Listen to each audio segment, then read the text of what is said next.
Gentlemen, congratulations. I think we finally achieved what no man has managed to do in decades. We've walked away so hard that women have now had to invent a new fake oppression just to cope with the silence. They're flying off like Darth Vader after Luke blew up the Death Star. Welcome to mankeeping, the latest term women are using to explain why they're the real victims in the relationships that they choose to be in. It's basically a rebranding of their we have to do it all emotional labor claim, but with more whining and even less accountability. And it's all built on the back of yet another myth they've convinced themselves is the gospel truth, but is anything but. You know, the male loneliness epidemic. Let's be real, men. We know there is no epidemic of men crying in the corner because women won't date them. Oh, sure, there's a few, because nothing in life is completely black and white. But for most men, it's not loneliness they're feeling. It's liberation. And deep down, women know that it's not a crisis. They know it's not them rejecting men, it's men rejecting them. And thus they've, as they are wont to do, created a little fantasy to help them cope. Let's not kid ourselves, okay? What they call lonely men is really just MGTOW with better packaging. It's men refusing to be therapists, walking wallets, emotional shock absorbers, and punching bags all rolled into one. But instead of acknowledging that reality and saying men left because we gave them nothing to stay for, these women are running around screaming, oh no, they're just lonely and sad without us. Yeah, no. You got to give it to them, though. They take the gold, silver, and bronze in the delusion Olympics, don't they? And it's causing them to panic in ways that, while hilarious, show clearly just how far gone today's women are, and how desperate they are to find a way to deal with reality. Which, as I've illustrated numerous times recently on this channel, is causing them to resort to writing articles online and in newspapers and magazines, desperately trying to figure a way out, trying to rationalize that in reality, it's them who are unwanted, unneeded, and unnecessary. Let's dive in.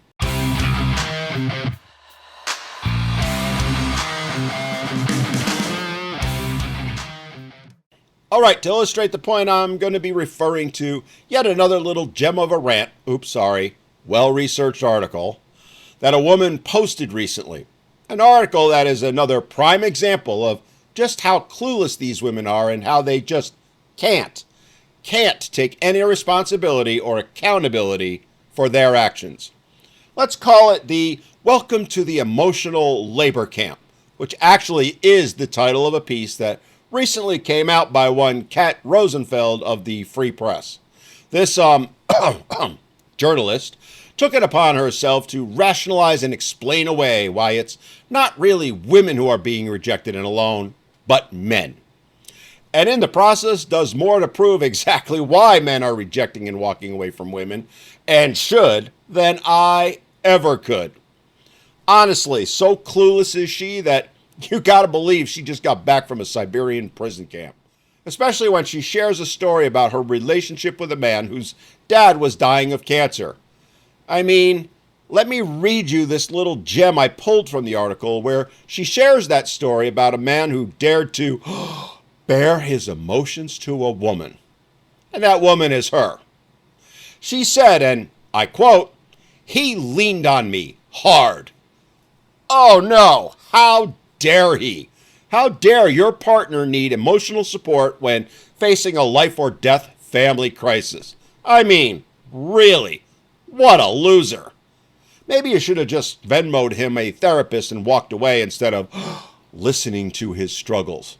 And you know, just know, don't you, she's probably complained time and again to his girlies how much it bothers her that he won't open up to her, right? Can you imagine being that poor guy? Well, let's be honest, if you're a man, you probably can, because it's exactly the reaction we get from women anytime and every time we share a thought, feeling, or emotion with them. Every time we're dumb enough to open ourselves up to them. Without fail, they weaponize it, they dismiss it, and as she goes on to prove, they make it all about them. She even doubles down by saying, and again I quote, "I had to help him process his trauma, soothe his insecurities, and remind him he was loved." Oh, you poor, poor thing. I mean, oh my God, what a monster he is. He came to you expecting support? The cad. Listen up, cat. That's not labor. That's literally what being in a relationship is all about. That's literally what being a caring human being is and does. Especially one who claims to love the person that is speaking, which tells us more about you than it does him, doesn't it? Sorry, sweetie, but if his being vulnerable during a crisis is too much for you, maybe you should just skip men altogether and just date a Roomba. I mean, it's never going to lean on you emotionally or expect basic human decency in return, so it's a win. But she doesn't stop there. Oh no, my friends. She goes on to say, listening is labor. Comfort and reassurance, labor. Explaining basic social conventions, most definitely labor. Exhausting labor. Oh good, we've now reached the part where not being a narcissist counts as unpaid work. Got it. By her feminist logic, saying good morning to her boyfriend should be a billable hour. It begs the question, do we need to start installing punch clocks on nightstands for you ladies? Is there a fee for a few minutes of your time? Oh wait, that's right, there is. There always has been, so... I mean, I can hear her now. Hey babe, I told you I love you and took my eyes off my phone for half a second to make eye contact during your sob story. So I'm going to need time and a half on that one. This is what happens when people treat therapy lingo like it's gospel and TikTok like it's scripture. To these women, everything is labor now. Everything is trauma. Everything is oppression. Except, of course, anything they do. And here comes the article's pièce de résistance, where she switches on full victim mode and delusion by saying, men are lonely because women are tired. Oh, really, sweetheart? Men are lonely because women got sleepy? No, ma'am. Sorry to break it to you, but men aren't lonely. They're liberated. Liberated from women's emotionally unavailable, hyper-entitled, self-absorbed mindset and allergy to reciprocity. Sorry, Cupcake, but you're not tired from loving too much. You're tired from being disappointed that love is a two-way street. Tired that you have to put in any effort at all because in your mind it's all about you and only you. You know how you don't need to bring anything to the table because, well, you are the table. Well, darling, I'm sorry to say, but your table's wobbly, chipped, overpriced, and hasn't fed anyone but yourself in years. It's the self-delusions of grandeur that define today's modern women on full display. And when men don't provide nonstop attention, validation, therapy, and, of course, cash, what do these women do? They call it neglect. They call it the bare minimum. They call it emotionally exhausting. All while offering nothing, literally nothing in return. And then losing their minds when someone dares to mention, maybe they should. They do it to justify their disinterest, their dismissal, their complete and utter lack of caring for men in any way. And it's why when they fail to reciprocate, they don't admit it, they just simply rebrand it. They call it self-care. Let's not kid ourselves, this thing isn't worthy of a Pulitzer. This article isn't a cultural critique, it's a full-blown toxic femininity meltdown in essay form. You can feel the panic and internalized misandry just oozing off the page like a scented candle called Regret and Chardonnay. Because what she's really saying is, men don't need us the way they used to, and that terrifies us. But instead of asking why, instead of acknowledging they might be to blame, they do what women have done for time immemorial. They invent terms like mankeeping to put the blame on men for daring to have needs, emotions, and boundaries, for having thoughts, expectations, and goals of their own, for being, horror of horrors, human beings. Basically, what she's saying is, just who the hell do these men think they are anyway? Don't they know they exist to serve us, to serve women? Let's be clear, this isn't journalism, it's damage control dressed up in a muumuu. And she continues with her little delusional rant by saying, we're done with men who want a mom with benefits. Oh yeah? You're done? Cool, babe. Thanks for letting us know. Because we men have been done with being your daddy with benefits for years now. You wanted a man who pays your bills, plans your vacations, validates your emotions, absorbs your anxiety, and still makes you climax like a porn star. And you still do.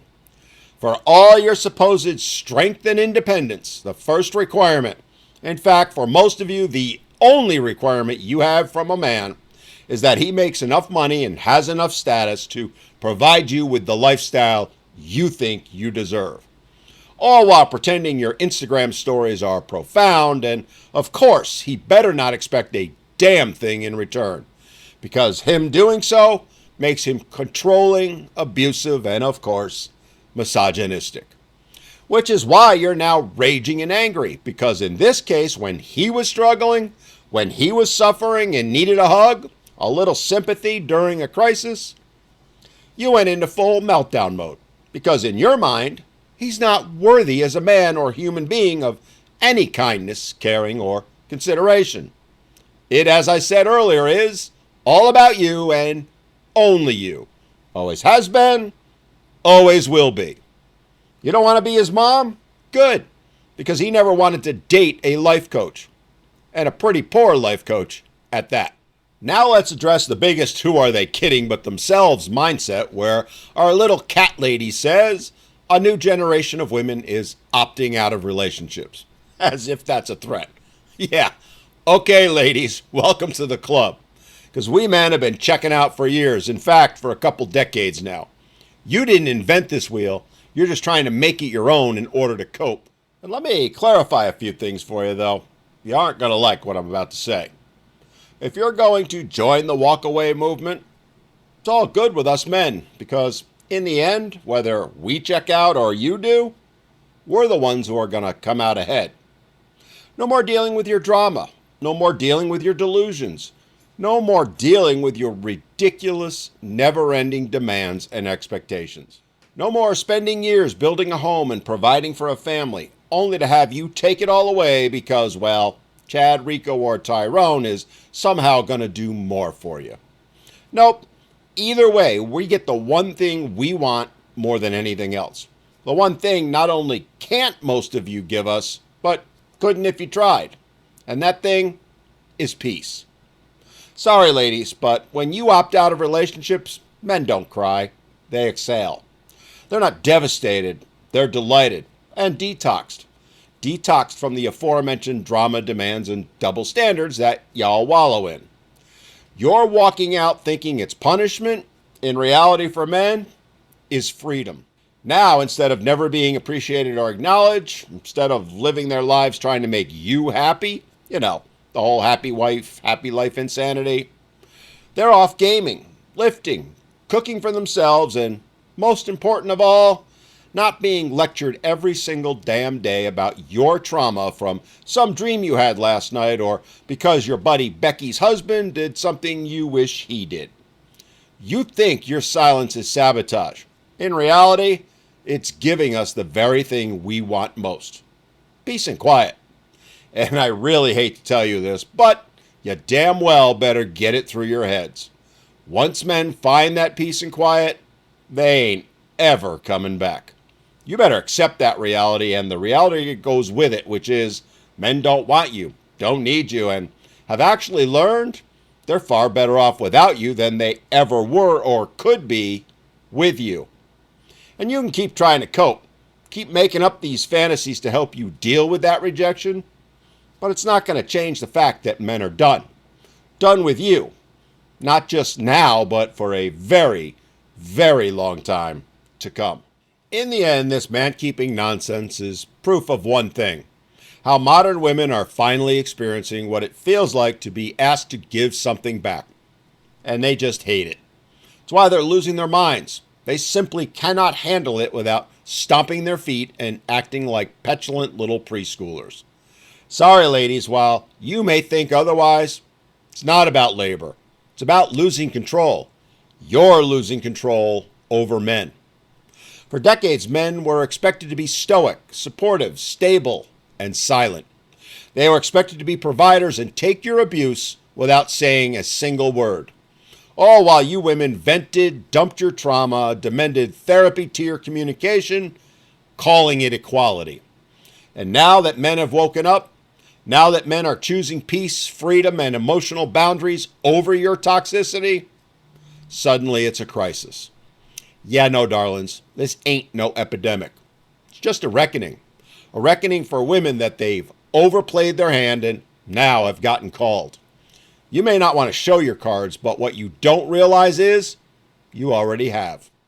These women are who they are. They're not going to change. They're incapable of it because they can't even take the first step, which is admitting they made a mistake, admitting they did something wrong, admitting their responsibility. It's why women like this author are having their little hissy fits and slamming men, because in their mind, somehow that's going to change things. It's going to magically fix things, going to get the men to come back. It's pure lunacy, but here we are. Sorry, babe, but it's not going to work. Not now, not ever. But you keep trying. You keep doubling down. You keep writing your little hit pieces. Because in the end, it shows how the women writing these think pieces aren't actually victims. They're just mad the gravy train is over.